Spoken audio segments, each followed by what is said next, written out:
Why don't we, I guess, start with the big question. The Ontario position coming into those 4 fateful days, what were you hoping for? What was the... We were hoping for agreement. The Premier, Bill Davis, did not want to go and do battle in Britain, which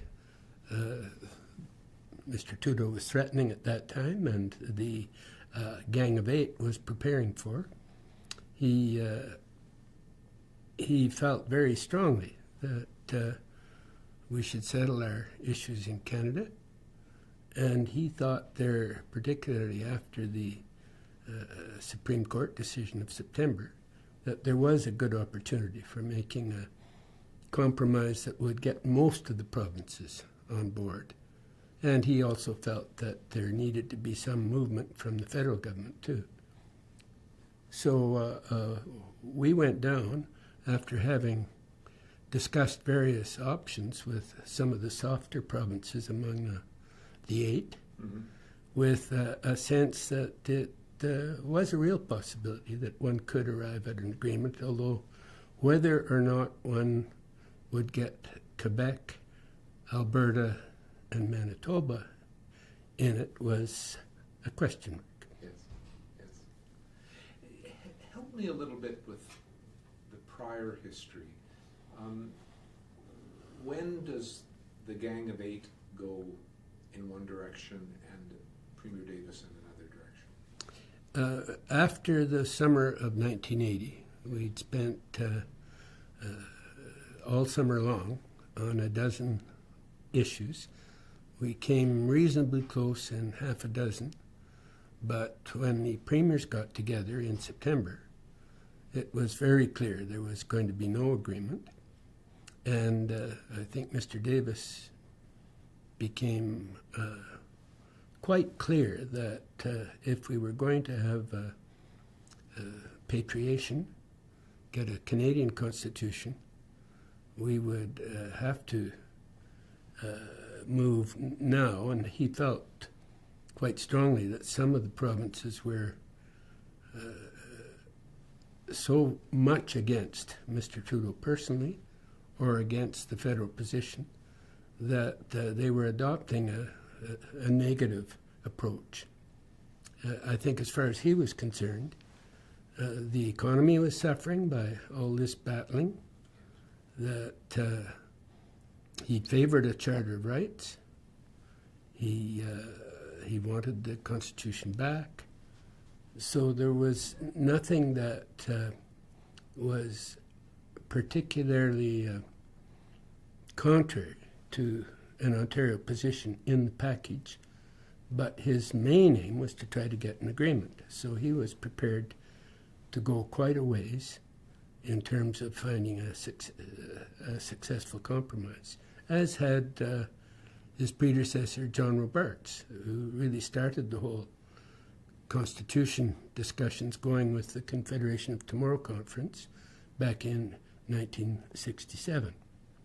What he had wanted to do then was to try to find a way that Quebecers could feel more at home in Canada, and not just through the approach Mr. Trudeau was taking, which was a bilingual Canada with all provinces equal, but one which could accept a certain amount of Quebec distinctiveness. So in a sense, the Ontario role was, historically, kind of a bridging role in a sense. Yes, the Premier of Ontario, in many respects, has to act like the Premier of Canada, the Prime Minister of Canada. He has a province that where the West is resource-oriented. It looks to Toronto much as some of the Western provinces look to Ontario. Most years, Ontario's agricultural production is the largest of any province. So you have the urban-rural split. It's got the largest Francophone population outside of Quebec. And it depends, Ontario always has, that for as as free a flow of goods, services, and capital across Canada. So we were, I think, our advisory committees on Confederation, and I was the secretary to both, an advisory committee to Premier Bartz and then again to Davis. Both of them tended to start with a federation should start with a free flow of, with a common market, and so that was a traditional Canadian position, Ontario position. Another position was one should have a constitution that is adaptable, and therefore an amending formula that doesn't throw too many roadblocks into change. We were unlike Alberta, which was very concerned about protecting resources from federal intervention, or Quebec, which wanted the maximum of autonomy, or Newfoundland, which was desperately concerned about protecting the fishery and gaining. We didn't have a single thing we were concerned with. We wanted to make Confederation work. The historically, adjusting the light there. It's okay. Yeah, no, not a problem. The relationship to Quebec. Let's talk about that a bit. I mean, did Premier Davis feel that Premier Quebec could be brought on side? I mean, was how in the way you approached the conference did you deal with Quebec? It was awkward being part of the Gang of Two, because Quebec and Alberta were basically telling the other members of the gang, don't talk to the Gang of Two in these last few months. And some of my, I've always been very close to many of the people in Quebec. I was the co-chair of an Ontario-Quebec Exchange Commission. I was the French Language Services Coordinator for the province of Ontario. And I had always felt that we should be respectful of the distinct society of Quebec. But I think Mr. Davis had certainly come to the conclusion that first, that the Gang of Eight Accord was a purely defensive accord, and that probably the Gang of Eight Accord was the maximum that Quebec was prepared to move to, and yet it was going to be obviously unpalatable to Prime Minister Trudeau and to Ontario to an extent. There were things like the ability to opt out of programs with full fiscal equivalence. Mr. Davis said several times, well, if we opted out, think of a federal program in post-secondary education. If we took the money for that, and we were constitutionally given the right to, that could kill a national program, particularly if Quebec did it too. Yes. I remember I was chair of a committee back in the 60s, advising Premier Bartz whether Ontario should go into the new Canada Pension Plan or not, and Quebec had already opted out. If Ontario had opted out, and we recommended it should stay in, it would have been the largest pension plan in Canada, larger than Quebec's and larger than the rest of Canada's. So you'd have a real problem with a national program if you had that kind of incentive for any province to opt out of a program. So, in a sense, with Quebec, it because of the Levesque government and the referendum so recently, it was sort of a no-win situation. It was, yes, we couldn't see an agreement, including Quebec, that would be viable for the country as a whole. And we could read Claude Morin's books.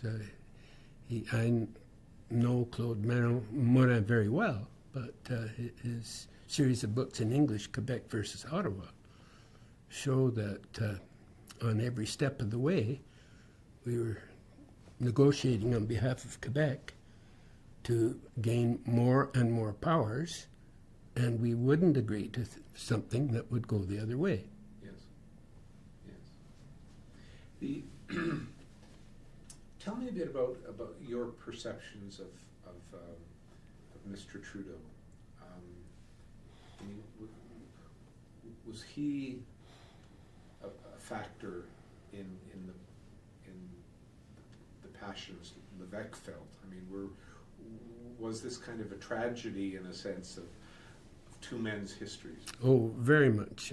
I looked again last week at the third episode of The Challengers, I guess it was, the National Film Board CBC program, just to get myself into the mood for this. But it was very much the Battle of the Titans. I was very much involved with the Confederation of Tomorrow Conference, which Robarts called in 1967, which sparked the federal government to call the first constitutional conference in February 68. At that conference, it was the last one that Prime Minister Pearson chaired. There was a famous confrontation between the new Justice Minister, Pierre Trudeau, and Daniel Johnson, the Premier of Quebec. And it was bitter. And it was obviously showing two people who had totally different views of the place of Quebec in or out of Canada, in Canada. And at the end of that meeting, Mr. Robarts turned around to us and said, well, I think that's it for us as an honest broker. From here on in, it's a battle between two types of Quebecers. I was a great admirer of Trudeau in the 1950s when I read the issues of Cité Libre. And I watched occasionally Point de Mire, René Lévesque's program, great news program on Radio Canada. And you could see then, though, that they were heading off with different views of what the country stood for. And it really didn't come until the 60s that they really split, when Trudeau decided to go to Ottawa. What would your sense be of why the Constitution meant so much to Trudeau, and why 1981 represented the opportunity that it did for him? Well, his vision was of a country in which French-speaking Canadians could feel at home in Ottawa and across the country, and that they wouldn't just look to Quebec as the government or the homeland of the Québécois. I think for him, the number one thing in the Constitution was an entrenched protection of minority language rights. That extended to a belief in an entrenched Charter of Rights, which I think most of us in Ontario supported, and I think the people of Canada did, looking at all the submissions made to the Parliamentary Committee, adding more rights. I think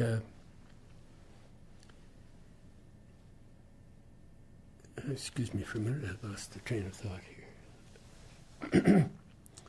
He also felt that the Quebec government's positions were moving the country into a slippery slope towards separation. He grew up fighting Duplessis and some of the very illiberal policies that Duplessis had carried out. He was very much of a civil libertarian, and you got the impression every so often when you saw him deal with even Federalist Quebec premiers that he saw a little Duplessis when he dealt with them. And certainly with René Lévesque, whom he knew very well from many, many evening spent together. And it's a very small group of Quebec intelligentsia who argued the future of Quebec, and they were both part of it. But so this was a long time coming. Yeah, and I guess in a way, when he lost to Joe Clark, and then the Clark government so unexpectedly collapsed, it was a sense of having an opportunity that he probably never thought he'd have again. Oh, absolutely. This gave him a clean slate. The party, the Liberal Party, owed its election to him. He could write his own ticket, and you could sense in the federal-provincial negotiations that he wasn't going to bend as far as he had been prepared to the previous year. Interesting.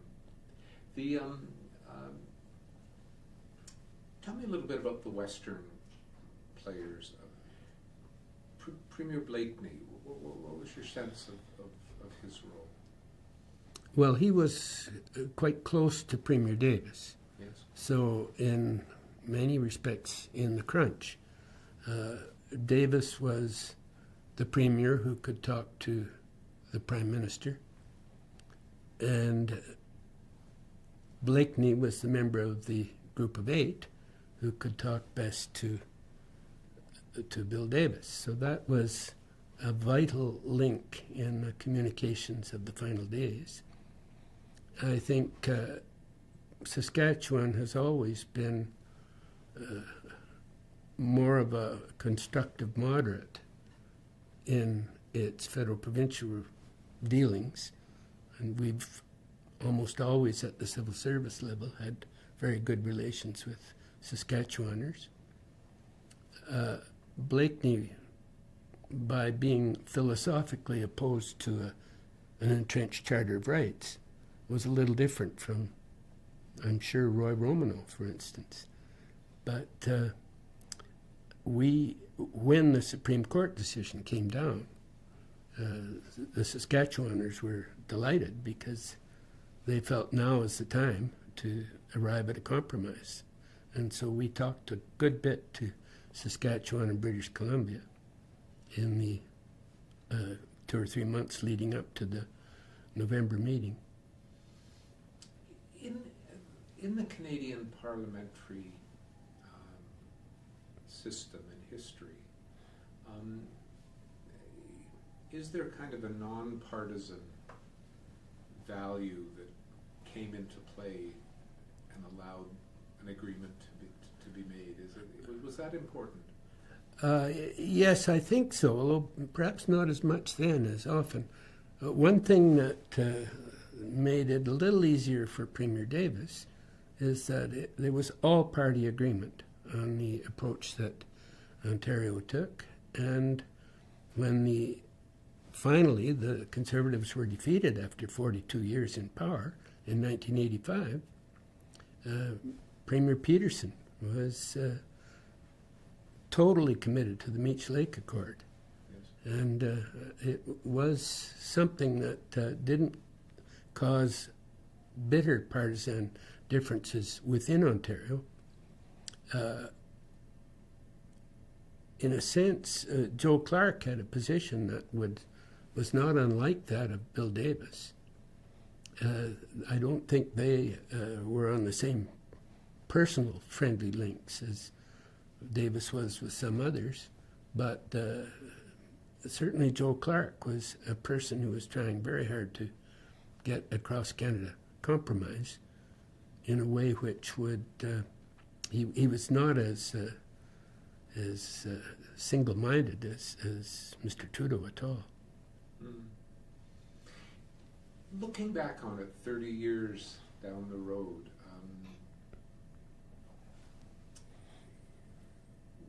was this sort of a defining moment for Canada, and what do you sense of its legacy? Yes, I was just reading Richard Gwynn's, the second volume of his biography of Sir John A. Macdonald this week, and I think we're now interpreting 19th century history a bit a la Richard Gwynne, as opposed to Donald Creighton, who was a member of Robarts' first advisory committee. But it is different, and Richard Gwynne says Canada maintained its semi-colonial state all the way until November 1981, when an agreement was finally reached to bring the Constitution back from Britain. This finally gave Canadians their own Constitution, except for some, particularly Quebecers. And I thought that was a very interesting little bit. But it was, yes, it has been a defining moment, certainly in our constitutional history. And I think, though, that the bit won't be completed until Quebec is fully signed in. Although you could say legally Quebec is, but psychologically there needs to be another major step. Are you hopeful? Well, I was very hopeful at the time of Meech, and because I thought that really would bring Quebec in. And I think the death of Meech has led to quite an estrangement between a lot of Quebecers and the country. I think we should never stop looking for an opportunity. It might be just through incremental constitutional change, or it might be another package if the time, the opportunity, and the leaders are there. Maybe that's a good place to finish.